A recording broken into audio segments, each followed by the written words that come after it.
Binalikaan ni Manila Cathedral Vice Rector Father Vicente Gabriel Viel Bautista ang kwento kung paano napili si Inang Birheng Maria na ipagbuntis at tuluyang ipanganak si Jesucristo.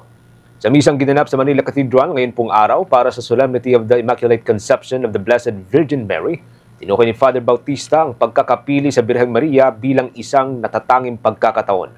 Sa damihan niya ng mga babae sa buong mundo, tanging si Virgin Mary ang natukoy na pinakadalisay, bagay na tinagurian siyang bukod na pinagpala sa lahat ng mga babae.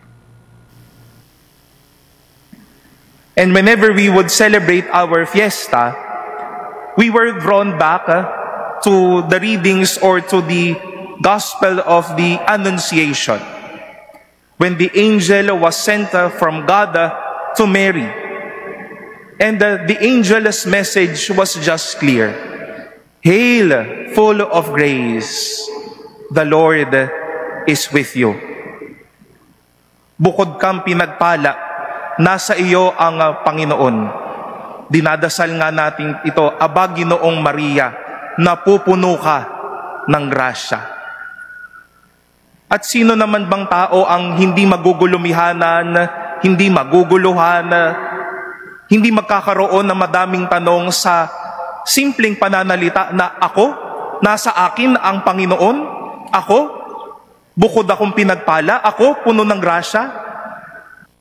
Ayon pa kay Father Bautista, ang kapistahan ng pagkakapili kay Birheng Maria upang ipanganak si Jesucristo ay nagpapaalala sa lahat na mayroong pag-asa na sa likod ng mga pagsubok, mga hamon at mga katanungan sa buhay ay masasabi pa rin ng bawat isa na bukod silang pinagpapala tulad ng Inang Birhen. Marahil katulad din ng mahal na ina, ang dami ding tanong na magsasabi sa atin, Father, bukod pa rin ba akong pinagpala? Bukod pa rin ba tayong pinagpalang bansa sa mga nangyayaring mga bagay na ito? That as we celebrate our fiesta this morning, a lot of people are also suffering terribly because of the storm.